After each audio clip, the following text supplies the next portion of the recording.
guess we can do it quick. Questions for Payton? No? No. Hey, Payton, you're up 2-0.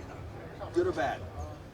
Well, I think that's very good. It's not how we come out for Game 3.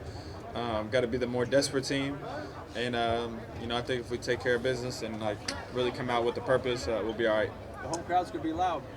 For sure. We're looking forward to it. We like playing on the road, and it'll be a good environment to play in, and yeah, so we're ready. You're looking forward to it? Definitely. Okay. Did you sub yourself in the other night? Well, I didn't go straight to the scores table, but I did get Joe's attention or Charles' attention too, and then they told me to get in. So I guess you can kind of say I did.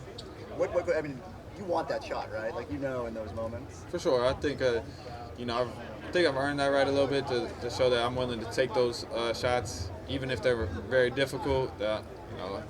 I don't care about my shooting percentage as far as I could have been like 0 for 9 if I missed that, but that could have been the difference. And who knows from here on out? Like maybe that helps me jumpstart to make the next couple. Is there anything? And there's no way to practice that, right? Like, is there? Yeah, I don't practice them, but I think. I just like look at them and I don't know. I probably zone in more on them. Like it's just like clock's winding down, so and you got nothing to lose. So That's a great shot to make in any game. But Yeah. what's it like to make that shot in an NBA Finals game when, like you said, it was pretty tight? it's special for sure. Just the energy the crowd had got us like jump started us to start the fourth well. So build momentum. But yeah, I think those are moments you live for in this type of stage. So it was big time. What does that feel like for you? You seem pretty fired up after. Oh, for sure. I probably blacked out a little bit, but like I said, though, it's just moments you dream of hitting shots like that with the clock winding down. So, hopefully I can continue to do it. And I was talking to some of the guys over there. They mentioned that you were in a group that plays Blu-ray on the planes. X said that Jaden is the luckiest. Jaden contends that he's just the best. Curious to know how that plays out. If you think it's all luck, all skill.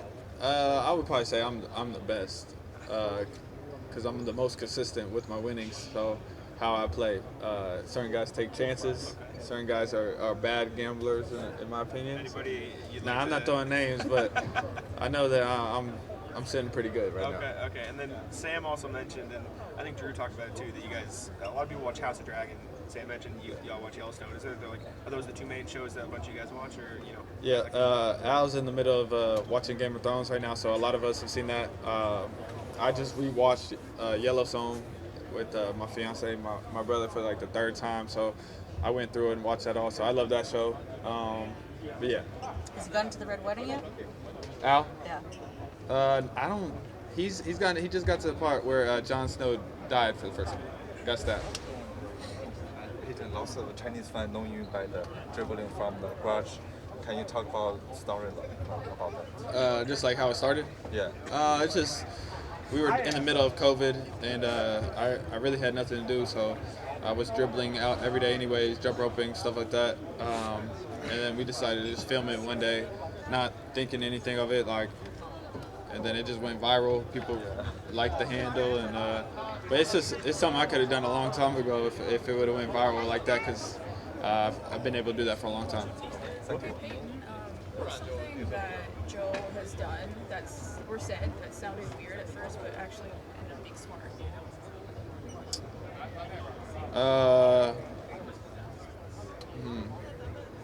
I can't think of anything on like the top of my head, but I think like a lot of stuff he says is like, maybe we haven't heard it before in that way, but like he's very smart in his approach, and he wants to win, and like we all are behind that, and like everybody believes in what he's saying, so that's very powerful. He's talked about how when you're closest to winning, it's also when you're the closest to losing. Has he talked to you guys about that as you're up 2-0? For sure, because I think it's like a deeper message than what it sounds like. It's like you're not letting your mind drift of like taking your foot off the gas. Like when you're that close, people can let up, and that's when you can get the best of you. So it's like being that close. How do you go harder and like take it to another level? So how has he prepared you guys for that? Just reminding us of what the mindset's going to have to be. I think it's like we're all physically prepared. We put in the work, but like mentally, it's like how can we stay locked in and be ready for it? Don't start looking ahead. No, for sure. We only focus on this next game ahead and trying to win this next one. What part of Derrick's game do you think was most unappreciated? It's a lot of things. It's hard. That's a tough one. I mean, defensively, people are starting to really notice his ability to block shots at a guard position. So that's really amazing. But his ability to fill the game in a lot of different areas and what the team needs is very special. You know, he can handle the ball, make the right play, or play off the ball, set screens, come off the ball, off a ball screen. So he's very versatile. Is that something that you noticed right away, or does he seems like the kind of teammate that grows on you? Like you grow to appreciate him more and more. I would say that. I think it's just been nice to see, when Derrick first got here, came from the Spurs, and it's hard to get used to things right away. So once he got comfortable, his confidence grew. He took off, and it's been unbelievable to see. And he's a special player. And going back to the plan for a sec, you mentioned Owls and really Game of Thrones. Sam or X said that Sam and Derrick are sometimes spitting, top 5 quarterbacks, stuff like that, they all have those debates. Everybody sort of split off into those different groups. What are Jason and Jalen up to? What is Drew up to? Do they just kind of everyone do their own thing at the same time every time? Well, I mean, everybody kind of goes to their seats, the same seats every time. So, but it's different every playing fight. Some guys are watching shows, some guys are talking, some guys are playing cards. So it's always good vibes though, and the whole team really gets along really well. So everybody's talking to each other. Has anybody tried to take each other's seats at all? Or you guys know? No, we haven't done that. I mean, yeah. What do you feel like you guys have been able to do so well against Kyrie to kind of slow him down the first couple games? Well, he's a special player, so we're going to have to continue it, but just trying to make things tough, force him into contested shots, and as difficult as that might be at times, it's just, meeting that task and just not allowing him to see any easy ones go in, and builds his confidence to, because we all know what he can turn into. Your coach, Jones, told GQ that he watches the movie The Town 4 times a week. Have you been a witness to that, or do you think that's an exaggeration? No, I mean, I haven't personally seen him, but if he said it, I believe him. So. Last question. Bob Cousy versus JJ Redick one-on-one. Who do you have? I'm staying out of that. I don't know. They're both really special. One more question. I'm doing the story on Luke Cornett. What's he like as a person, as a player? Unbelievable person. Cares a lot for people. Will be there for anybody. And then as a player, he's just somebody that's always ready to step up when it's needed.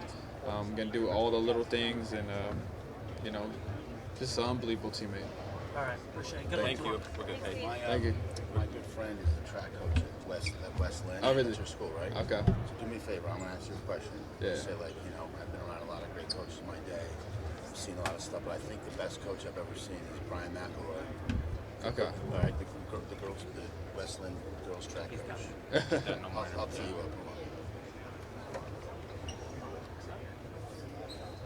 up. I've been around a lot of good coaches in my day, but the best coach I've seen is Brian McElroy, Westland's track coach. You nailed it. Thank you, appreciate it. Yeah. All right, Payton.